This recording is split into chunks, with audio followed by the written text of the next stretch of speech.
All right, joining us today on Pirate Radio Live, Chris Hemeyer, Mr. Campbell, joining us. Chris, how you doing, man?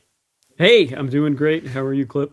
Hey, we're good. ECU and Campbell were supposed to play. I lined you up before the game was canceled. I thought there was a 51% chance the game wouldn't be played anyway, but heck, I said let's just chat anyway. Hadn't talked to Chris in a little while, so we'll get him on the show. But yeah, this is kind of par for the course. Unfortunately, late in the year, this particular ECU Campbell game in Greenville has not been played in a while, and it's going on all over the country, Chris, to the point where I guess the NCAA said something about it yesterday, which I found interesting. That they are looking into why these late season games are being canceled, and if they are for protecting RPIs and things like that, then maybe there could be punishments, or at least it'll be looked at. I don't know.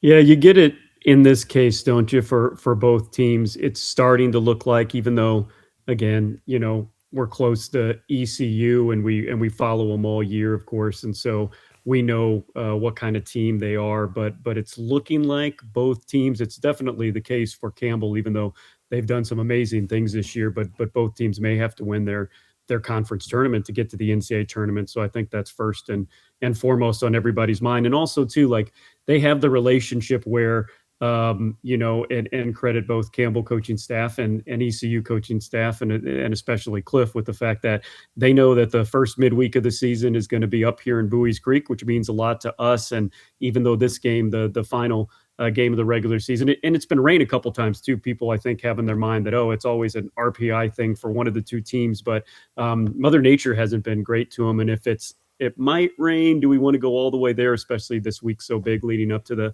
last regular season games and then the conference tournament? You really understand that. But the important thing is that they keep playing each and every year, which has been a whole lot of fun. And unfortunately for Pirate fans, it's been more fun on Campbell's side of the ledger lately.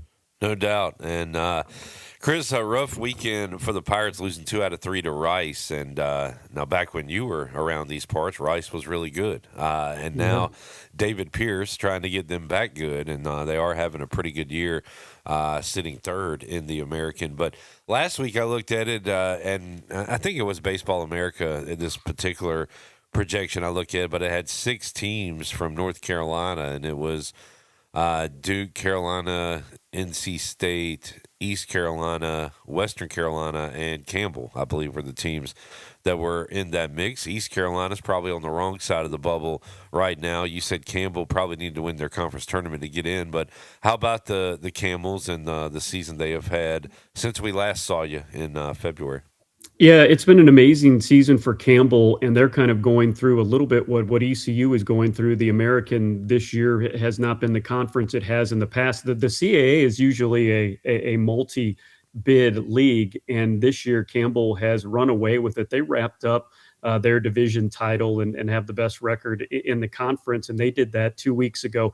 UNCW Wow. is not quite having the year that they have the last couple of years. Charleston isn't, and Northeastern is a mid-major Northeastern power. Literally, they're from the middle of Boston, but they are a team that annually makes the CAA tournament. But nobody, save for Campbell, is in the top 115 in RPI. And Campbell's year has been incredible. Again, if it's any kind of normal year in the CAA, they're in the mix for an at-large bid. Campbell went 4-7 in February. One of those wins against ECU, but they've been 32-8 since then, Clip. Wow. So they're 36-15 overall, 23-4 in conference. And as I said 2 weekends ago, they wrapped up the conference title.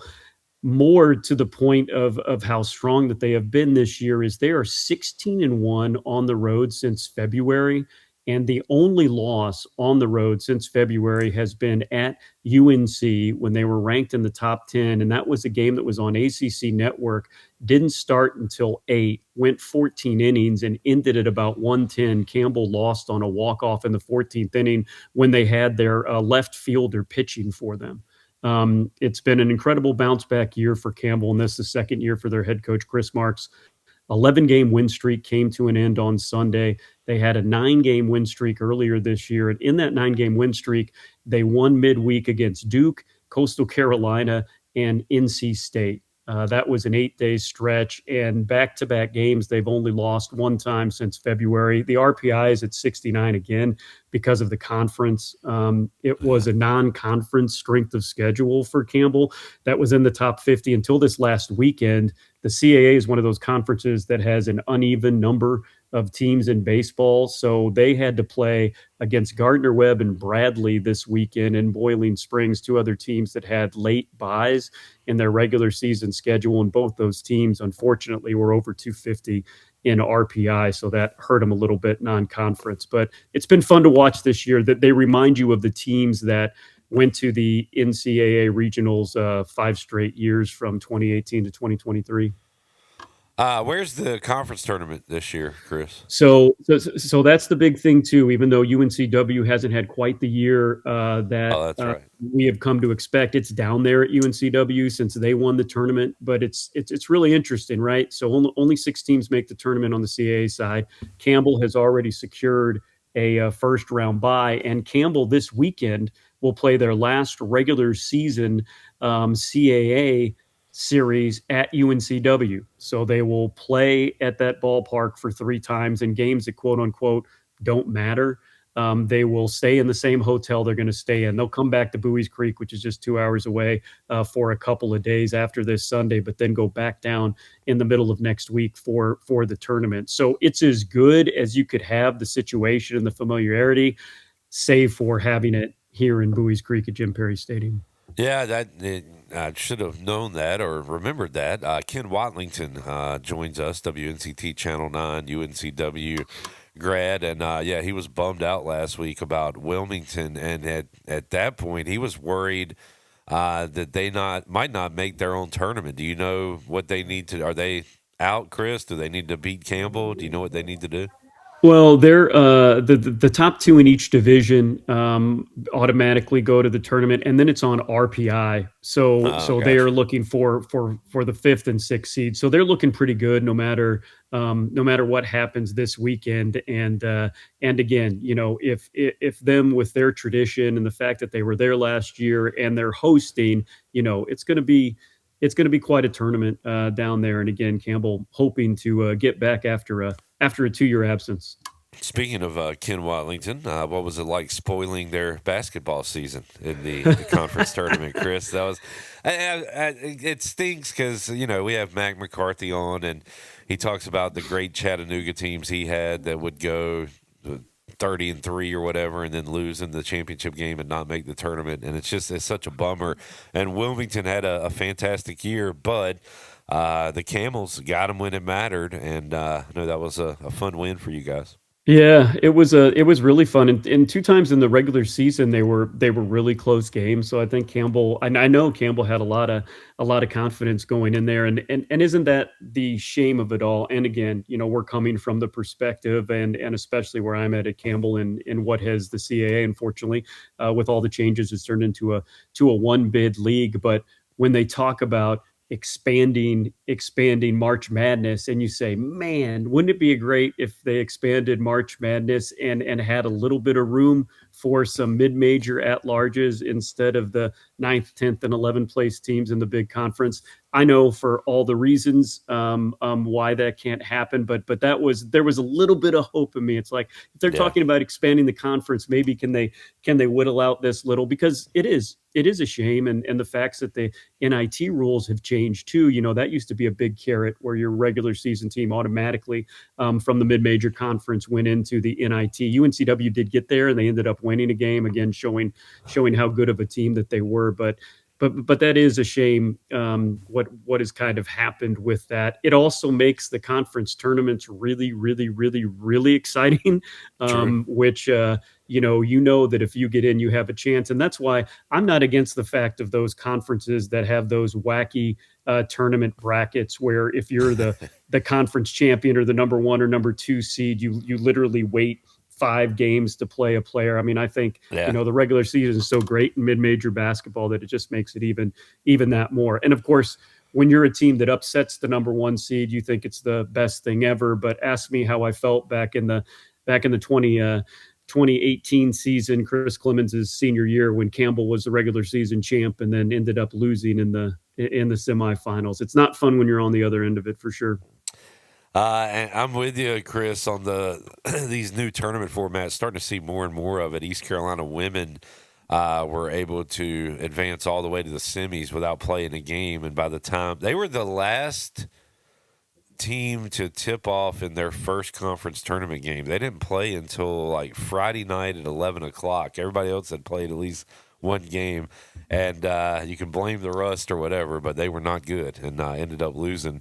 And I guess getting upset, quote unquote. But it is a big advantage. East Carolina baseball trying to be the number 2 seed so they can advance a few extra days in the conference tournament. And I guess it's just, these commissioners want to have their best teams with the best opportunities to play in the postseason to hopefully get some wins there.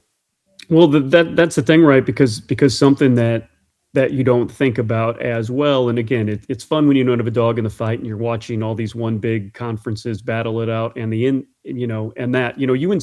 probably would have gone in as a 13 or even a 12 seed.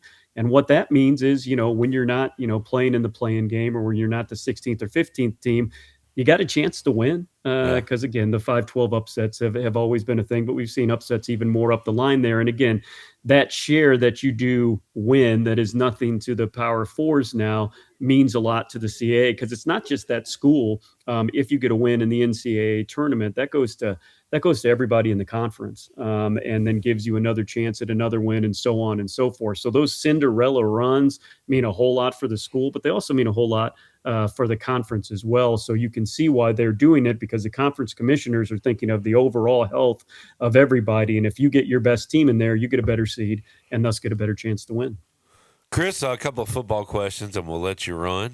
You excited to call a game in the Swamp coming up this year? Hey, how about that? Shout out to former East Carolina.